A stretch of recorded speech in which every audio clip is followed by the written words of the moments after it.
आसमान में काले घने बादल छाए हुए थे और जोरों से बिजली कड़क रही थी। गांव की चौपाल के पास ही संजय और राकेश दोनों की राशन की दुकानें आमने सामने थीं। वैसे तो दोनों दोस्त थे, लेकिन धंधे के मामले में दोनों की किस्मत बिल्कुल अलग थी। संजय की दुकान पर सुबह से शाम तक ग्राहकों की लाइन लगी रहती थी, जबकि राकेश मक्खियां मारता रहता था। राकेश बहुत सीधा इंसान था, लेकिन घर चलाने की चिंता उसे हमेशा सताती थी। अरे राकेश भाई, आज बोहनी हुई कि नहीं, या सिर्फ हवा खा रहे हो? देखो, मेरी दुकान में तो पैर रखने की जगह नहीं है। संजय भाई, किस्मत किस्मत की बात है।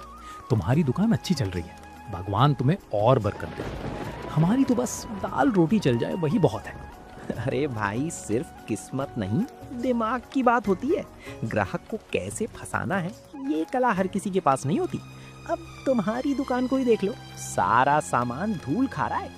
सामान तो सब अच्छा है संजय भाई, बस ग्राहक मेरी दुकान की तरफ मुड़ता ही नहीं। समझ नहीं आता क्या करूं। तभी राकेश की दुकान पर गांव के सरपंच जी आए, लेकिन वो राकेश की दुकान के आगे खड़े होकर संजय को आवाज देने लगे। संजय, जरा 2 किलो चीनी और 1 पैकेट चाय पत्ती देना भाई, जल्दी करना, घर पर मेहमान आए हैं। आइए आइए सरपंच जी, अभी देता हूँ। आपके लिए तो बिल्कुल ताजा और बढ़िया माल रखा है। राकेश ये सब देख रहा था। उसे बुरा तो लग रहा था, लेकिन वो कुछ बोल नहीं पा रहा था। जब सरपंच चले गए तो राकेश ने अपनी दुकान का शटर गिराने का फैसला किया। आज फिर खाली हाथ घर जाना पड़ेगा। घर में राशन के पैसे भी खत्म होने को आए हैं। हे भगवान, कोई तो रास्ता दिखा। राकेश दुकान बढ़ाकर अपने घर की तरफ चल दिया। रास्ते में ठंडी हवाएं चल रही थीं और बारिश की बूंदें गिरने लगी थीं। राकेश को खाना बनाने का बहुत शौक था और उसके हाथ में जादू था। वो जब भी घर पर कुछ बनाता, महक पूरे मोहल्ले में फैल जाती थी।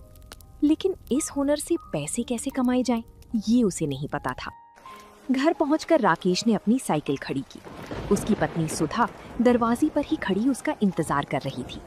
आज बड़ी जल्दी आ गई जी, चेहरा इतना उतरा हुआ क्यों है? सब ठीक तो है ना? क्या ठीक रहेगा सुधा, आज पूरे दिन में सिर्फ 50 रुपए की बिक्री हुई है। संजय की दुकान पर पैर रखने की जगह नहीं थी और मेरी दुकान पर सन्नाटा पसरा हुआ था। आप हिम्मत मत हारिए, भगवान ने एक रास्ता बंद किया है तो दूसरा जरूर खोलेगा। आप हाथ मुंह धो लीजिए, मैं आपके लिए गर्मा गर्म चाय लाती हूँ। राकेश चारपाई पर बैठ गया और बाहर होती बारिश को देखने लगा। उसकी किस्मत भी इस धुंधली बारिश जैसी ही लग रही थी, जहाँ आगे का कुछ साफ दिखाई नहीं दे रहा था।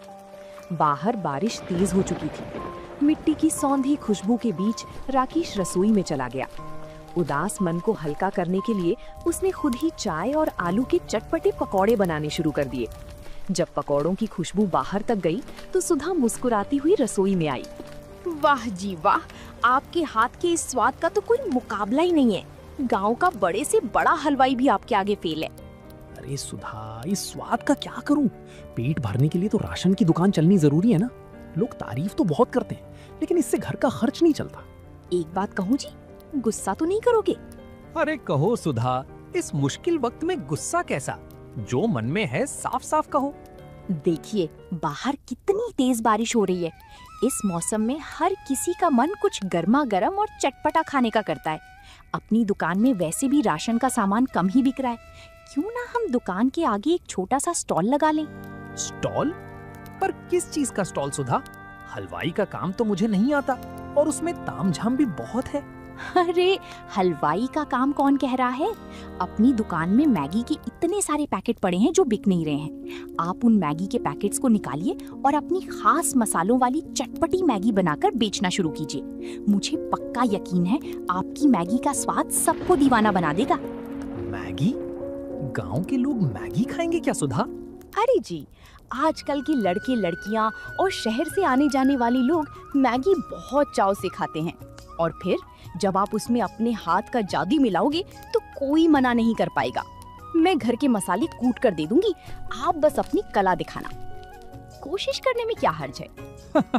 ठीक है सुधा, कल सुबह मैं दुकान पर थोड़ा जल्दी जाऊंगा। एक बड़ा स्टोव और कढ़ाई का इंतजाम करता हूँ। देखते हैं ये बारिश हमारी किस्मत बदलती है या नहीं। अगली सुबह आसमान में घने काले बादल छाए हुए थे और रिमझिम बारिश शुरू हो चुकी थी। राकेश सुबह सुबह ही अपनी दुकान पर पहुंच गया था। वो अपने साथ घर से एक बड़ा स्टोव, कढ़ाई, कुछ कटी हुई सब्जियां और सुधा के हाथ के पिसे हुए खास मसाले लेकर आया था।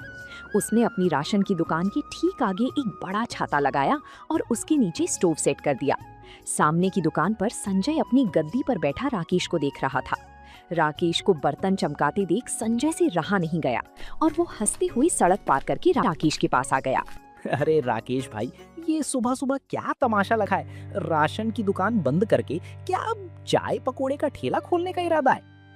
नहीं संजय भाई, तमाशा नहीं है। दुकान में मैगी के पैकेट काफी समय से रखे थे। सोचा इस रिमझिम बारिश में लोगों को गर्मा गर्म चटपटी मैगी बनाकर खिलाई जाए। मैगी? अरे भाई, ये गांव है, यहाँ लोग सुबह सुबह भरपेट रोटी सब्जी खाते हैं। ये 2 मिनट वाली मैगी शहर के चोचले हैं, यहाँ कोई फूटी कौड़ी नहीं देगा। पैसे और समय दोनों बर्बाद कर रहे हो। कोई बात नहीं संजय भाई, कोशिश करने में क्या बुराई है। बैठो, तुम्हारे लिए एक प्लेट बनाऊं? ना बाबा ना, तुम अपनी मैगी खुद ही खाओ और खुद ही खुश रहो। संजय हंसता हुआ अपनी दुकान पर लौट गया। तभी तेज बारिश शुरू हो गई। बस स्टैंड से भीगते हुए 2 राहगीर राकेश की दुकान के शेड के नीचे आकर खड़े हो गए। दोनों ठंड से कांप रहे थे। राकेश ने मौका देखा और कढ़ाई में मक्खन, प्याज और हरी मिर्च डाल दी। जैसे ही सुधा के खास मसाले कढ़ाई में पड़े, उसकी महक पूरी सड़क पर फैल गई। भाई साहब, ये किस चीज की महक है? बड़ी लाजवाब खुशबू आ रही है। भाई जी, ये मेरी खास मसालेदार चटपटी मैगी है। इस बारिश के मौसम में एक बार खाओगे तो ठंड गायब हो जाएगी। बनाकर दूं एक प्लेट? हाँ भाई, बना दो। इस बारिश में बस के इंतजार में खड़े खड़े वैसे भी भूख लग रही है। जरा तीखी बनाना। बस 2 मिनट भाई साहब, ऐसी मैगी खिलाऊंगा कि स्वाद भूल नहीं पाओगे। राकेश ने फुर्ती से मैगी तैयार की और गर्मा गर्म प्लेट दोनों राहगीरों के हाथ में थमा दी। जैसे ही दोनों ने पहला चम्मच मुंह में डाला, उनकी आंखें खुली की खुली रह गईं। वाह भाई साहब वाह, ऐसी मैगी तो मैंने शहर के बड़े से बड़े होटल में भी नहीं खाई। इसमें जो मसालों का तालमेल है वो तो कमाल है। सच में भाई, उंगलियां चाटने का मन कर रहा है। एक काम करो, हमारे लिए एक एक प्लेट और बांध दो। राकेश का चेहरा खुशी से खिल उठा। उसने तुरंत 2 प्लेट और पैक कर दी। ये देखकर सामने बैठा संजय हैरान रह गया। उसकी समझ में नहीं आ रहा था कि जो मैगी गांव में कोई नहीं पूछता था, उसे लोग इतने चाव से क्यों खा रहे थे। राकेश की पहली बोहनी उम्मीद से कहीं ज्यादा अच्छी हो चुकी थी। दोपहर होते होते बारिश और तेज हो गई, लेकिन राकेश की दुकान पर अब राहगीरों के साथ साथ गांव के युवा लड़के भी जुटने लगे थे। संजय अपनी दुकान में अकेला बैठा ये सब देख रहा था। उसकी राशन की दुकान पर आज गिने चुने लोग ही आए थे, क्योंकि सबका ध्यान तो राकेश की चटपटी मैगी पर था। संजय के दिल में जलन की आग सुलगने लगी थी।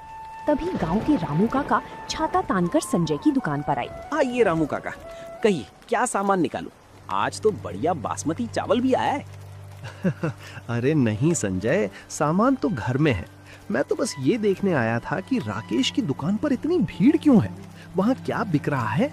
अरे काका, कुछ नहीं, वो 2 मिनट वाली नूडल्स बेच रहा है। पता नहीं लोगों की अकल कहाँ घास चरने गई है जो इसे खाने के लिए लाइन लगा के खड़े। अच्छा, खुशबू तो बड़ी अच्छी आ रही है भाई। जरा मैं भी चक्कर आता हूँ, देखूं तो सही राकेश ने क्या नया हुनर सीखा है। ये कहकर रामू काका संजय की दुकान से उठकर राकेश के पास चले गए। संजय गुस्से में लाल पीला हो गया। इस राकेश की इतनी हिम्मत! कल तक मेरी दुकान के आगे हाथ जोड़कर खड़ा रहता था और आज इसके पास पैर रखने की जगह नहीं है। गांव का हर बड़ा छोटा आदमी इसकी मैगी का दीवाना हुआ जा रहा है। मुझे कुछ तो करना पड़ेगा, वरना ये मेरी बची कुची गाहकी भी खा जाएगा। शाम को जब राकेश दुकान बढ़ाकर घर पहुंचा तो उसका चेहरा खुशी से चमक रहा था। उसने जेब से नोटों की गड्डी निकाली और सुधा के हाथ में रख दी। सुधा, तुम्हारा आइडिया तो बिल्कुल तीर की तरह निशाने पर लगा। आज मैगी के सारे पैकेट बिक गए और मुझे राशन की दुकान से महीने भर में जितनी कमाई नहीं होती थी, उतनी आज एक दिन में हो गई। मैंने कहा था ना जी, आपके हाथ के स्वाद की कदर एक दिन जरूर होगी। ये तो बस शुरुआत है। हाँ सुधा, लेकिन सामने संजय का चेहरा देखने लायक था। वो गुस्से में मुझे ऐसे देख रहा था जैसे मैं उसकी जमीन हड़प रहा हूँ। मुझे लगता है वो चुप नहीं बैठेगा। आप उसकी फिक्र मत कीजिए, आप ईमानदारी से अपना काम करिए। स्वाद आपके हाथ में है, किसी की जलन से आपका स्वाद कोई नहीं छीन सकता। लेकिन राकेश का डर सही था। उधर संजय अपने घर पर बैठा एक बड़ी योजना बना रहा था। अगली सुबह जब बारिश थोड़ी थमी तो संजय सीधे शहर के बड़े थोक बाजार के लिए रवाना हो गया। उसके दिमाग में रात भर यही बात घूम रही थी कि अगर राकेश मैगी बेचकर अमीर बन सकता है तो वो क्यों नहीं। उसने शहर से 5 बड़े डिब्बे मैगी, बढ़िया किस्म का मक्खन और तरह तरह के महंगे सॉस खरीदे। उसने मन ही मन सोच लिया था कि वो राकेश से बड़ी और आधुनिक दुकान लगाएगा। दोपहर तक संजय गांव वापस आ गया। उसने अपनी दुकान के बाहर एक चमचमाती हुई नई स्टील की टेबल लगवाई, एक बड़ा गैस चूल्हा रखवाया और एक बड़ा सा बोर्ड टांग दिया जिस पर लिखा था संजय मैगी पॉइंट। राकेश अपनी दुकान के आगे कढ़ाई चढ़ा रहा था। उसने जब संजय की ये नई तैयारी देखी तो हैरान रह गया। अरे संजय भाई, ये तो बहुत बढ़िया बात है। तुमने तो बहुत बड़ा स्टॉल लगा लिया, बधाई हो तुम्हें। बधाई अपने पास रखो राकेश भाई। अब तुम्हारी वो साधारण सी मैगी का खेल खत्म होने वाला है। देखो, मैं शहर से असली मक्खन और विदेशी सॉस लेकर आया हूँ। अब गांव वाले तुम्हारी वो सूखी मैगी छोड़कर मेरी वीआईपी मैगी खाएंगे। संजय भाई, बाजार बहुत बड़ा है, ग्राहक किसी एक का नहीं होता। तुम भी कमाओ, हम भी कमाएंगे। भगवान सबको बरकत दे। बरकत तो अब सिर्फ मेरी दुकान पर होगी। अभी देखना, जैसे ही मैं चूल्हा जलाऊंगा तुम्हारी दुकान के सारे ग्राहक दौड़कर इधर आ जाएंगे। पैसे के आगे तुम्हारा वो देसी जुगाड़ टिक नहीं पाएगा। संजय ने तुरंत अपने नौकर को आवाज दी और जोर जोर से बर्तन खड़काने लगा ताकि पूरे बाजार का ध्यान उसकी तरफ आ जाए। बाजार में आने जाने वाले लोग संजय की इस नई और बड़ी दुकान को देखकर रुकने लगे। गांव के मुखिया जी के भाई महेंद्र सिंह भी वहां से गुजर रहे थे। अरे संजय, ये क्या नया काम शुरू कर दिया? राशन का धंधा मंदा हो गया क्या? आइए महेंद्र भैया, राशन तो चल ही रहा है, लेकिन अब गांव वालों को शहर का असली स्वाद चखाने के लिए ये स्पेशल स्टॉल खोला है। बैठिए, आपके लिए शहर के खास मसालों वाली मैगी बनाता हूँ। संजय ने महेंद्र सिंह को बिठाया और पूरी ताकत से मैगी बनाने में जुट गया। आसमान में फिर से काले बादल घिर आए और रिमझिम बारिश होने लगी। संजय की दुकान पर 4-5 लोग इकट्ठा हो गए थे जो ये देखने आए थे कि शहर वाले मसालों का स्वाद कैसा होता है। संजय ने कढ़ाई में सब्जियां, नूडल्स और वो सारे सॉस डाल दिए जो वो शहर से लाया था। उसने मैगी को दिखने में तो बहुत खूबसूरत बना दिया, लेकिन उसे खाना बनाने का कोई तजुर्बा नहीं था। उसे ये अंदाजा ही नहीं था कि नमक, मिर्च और मसालों का सही तालमेल क्या होता है। संजय ने बड़े गर्व के साथ पहली प्लेट महेंद्र सिंह के सामने परोसी। लीजिए महेंद्र भैया, खाइए। ऐसी मैगी पूरे इलाके में कहीं नहीं मिलेगी। महेंद्र सिंह ने बड़े चाव से एक निवाला मुंह में रखा, लेकिन मुंह में डालते ही उनका चेहरा अजीब सा बन गया। उन्होंने मुश्किल से उसे निगला और तुरंत पानी की तरफ हाथ बढ़ाया। थू थू, अरे संजय, ये क्या बना दिया है तुमने? इसमें तो सिर्फ खट्टापन और कड़वा स्वाद आ रहा है। मैगी तो पूरी तरह गल चुकी है और मसालों का कोई अता पता ही नहीं है। ऐसा कैसे हो सकता है भैया? मैं तो शहर के सबसे महंगे सॉस और असली मक्खन का इस्तेमाल कर रहा हूँ। जरा दोबारा चक्कर देखिए। अरे भाई, महंगे सामान से स्वाद नहीं आता, स्वाद हाथ के हुनर से आता है। तुमने तो पूरा मूड खराब कर दिया। पैसे कमाने के चक्कर में लोगों की सेहत खराब करोगे क्या? पास खड़े दूसरे ग्राहकों ने भी जब सुना तो उन्होंने संजय की दुकान से कदम पीछे खींच लिए। ठीक उसी समय सामने राकेश की दुकान से सुधा के कूटे हुए मसालों और असली देसी तड़के की महक उड़ती हुई आई। वो महक इतनी लाजवाब थी कि महेंद्र सिंह खुद को रोक नहीं पाए। भाई, खुशबू तो असली उधर से आ रही है। चलो भाई, राकेश की दुकान पर ही चलते हैं। वहाँ कम से कम तसल्ली का खाना तो मिलता है। महेंद्र सिंह और उनके साथ खड़े सभी लोग संजय की दुकान छोड़कर राकेश की स्टॉल की तरफ चल दिए। संजय हाथ में कड़छी पकड़े अपनी खाली दुकान में खड़ा रह गया। उसकी जलन अब गुस्से और लाचारी में बदलने लगी थी।